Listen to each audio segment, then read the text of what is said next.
Tony, what's the mood of the team, of the program, of everything at this stage? Well, I think we're in a great mood. I think we're honorary right now. Nobody wants to play or perform or have an outcome like we had at Florida, but it's an opportunity to learn. And every team in the country, whether you're number one in the country or you're 356 in the country, every team is going to have an ebb and flow to their season, and every game is a learning opportunity, and that's how we look at it.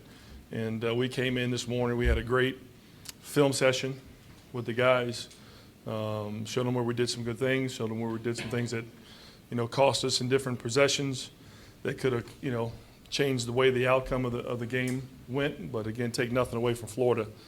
They responded to their home court and their home court advantage that they had, and they played well. But there's still some things that we saw on tape that we could have done better offensively and defensively that we've done in the past. We just got to get back to doing. What's your reaction to some people that say Malik Monk laughing at people singing happy birthday to him indicates some level that he wasn't bothered by the loss? We don't buy into that. We are around Malik every day, and we know how much he cares about winning and what it means to him. He knows he didn't play his best on both ends of the floor in that game, but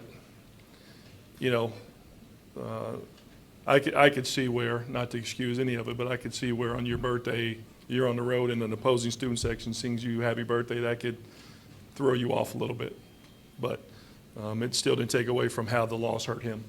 What were the shots he took, were they good shots that just didn't go in? Or was there something about shot selection or any of that? Well, the thing with Malik is he's different than anybody else on this team, and his light is a little bit greener than some other guys on this team because of his ability to score in different ways. And, that's what makes him special. That's what makes him different. But we also got to understand, not just Malik, but our whole team, we've got to understand time, score, situation, the value of a shot, given whatever that circumstance is at that moment in time in the game. And some of those shots, not just from Malik, but from our team as a whole, led to some of those easy opportunities that Florida got going the other way. And so watching the tape, that was one of the things we watched this morning on the tape is the shots we took, good shot or bad shot, could we have got a better shot in this situation given the time and score? And I think that was part of the learning curve that we had this morning, as part of the learning curve this team has, because we're so young, and winning on the high school level is different than winning on the college level. It's a totally different game, and that's one of the things this young team is learning individually and collectively is what winning basketball means in certain situations. Tony, what did you like about the zone for this team that we've seen a couple times in the last couple games? It's a good change of pace. I mean, the one thing we have the attributes to be a fantastic zone team, and we're long, we're athletic, we cover a lot of ground, and it's a work in progress, like our man defense, like our man offense. It's a work in progress, and the one thing about the zone right now, we've been effective in it, and when we watch on tape the times that teams have scored against the zone, it's usually somewhere where we broke down in a slide or a communication that we possibly could have contested that shot, but it's a great change of pace for us if teams get it going against our man. Cal's big hesitation on the zone has always been, he says, we go in zone, they immediately hit a bunch of threes. When they hit 3 of those in a row the other night, was he letting you hear that? No, because we had just gotten 7 straight stops when we went to the zone. So I'll take that percentage any day, and it was 2 threes against our zone and 1 against the man. On that third position, we switched to man. And again, it was just seeing it on tape, learning experience. We had two of our wing guys run to the same side of the floor in transition, which led to one of those threes. And then one of our slides or shifts we didn't do correctly. But it's something that the guys are still learning to play. We haven't practiced it a lot. The guys are getting better at it, and you can see its effectiveness on the floor. We just try to limit the mistakes that we make in it to take away that three-point line and still take away the paint. So seeing that, understanding where it broke down, that didn't sour Cal on the idea? No.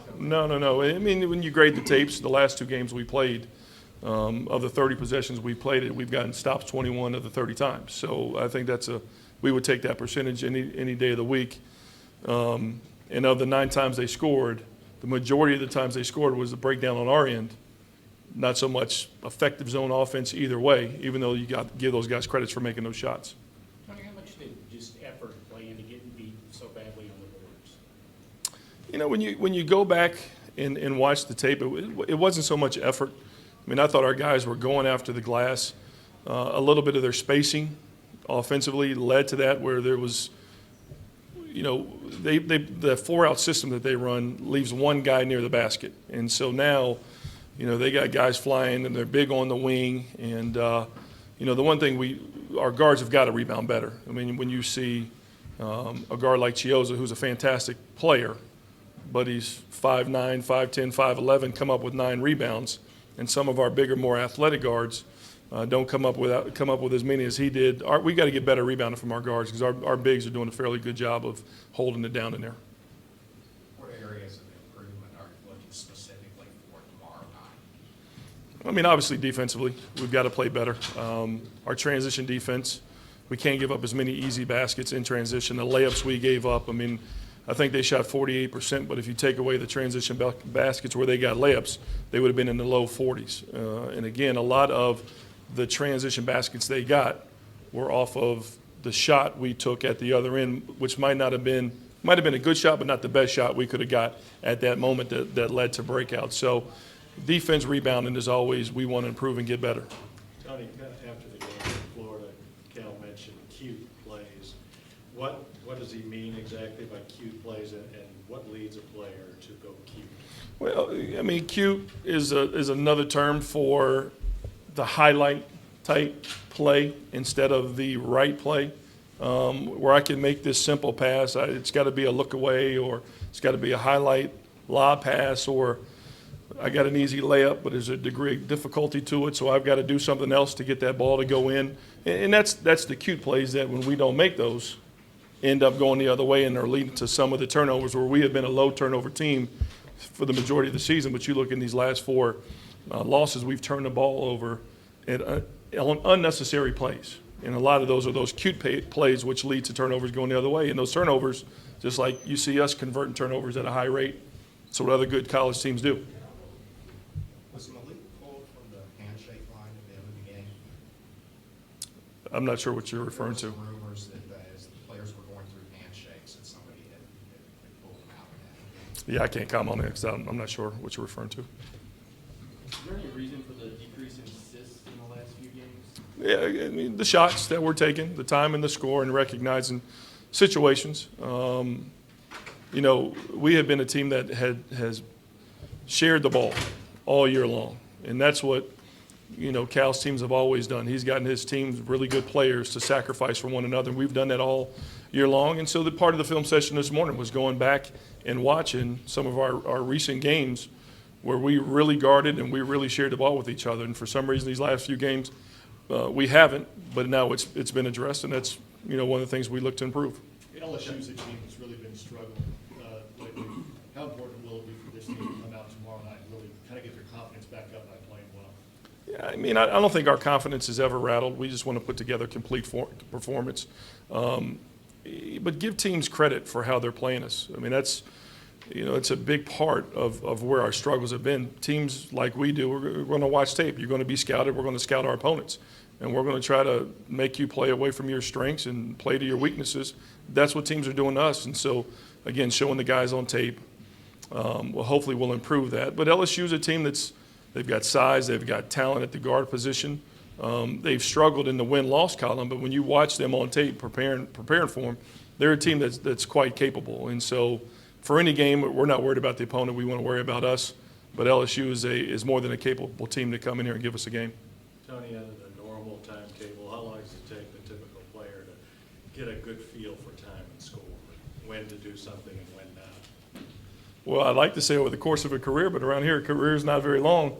So we need that learning curve to be a little bit faster. And, you know, depending on the player's background and how they've been coached before they've got here, that learning curve could be a little bit steeper. But we've got some high IQ players on this team from top to bottom. And so we'll figure it out, and watching the tape and pointing it out, showing where we can get better in that area is always going to be a great corrector. Can you give us an update on the health of the team? Is De'Aaron 100%? We'd have to talk to the trainer. I just know coming off the flu that he had that was pretty severe. It's not only been running through our team, but it's been running through campus. He still had some hangovers of that in the Florida game, and you got to commend him for the effort and the fight that he put forward in that Florida game, knowing the team needs him, and he went out there and battled through it. So I expect him to play tomorrow. The condition of him, I'm not sure. I haven't seen the doctors today. How did you think Michael played a couple nights ago coming off illness?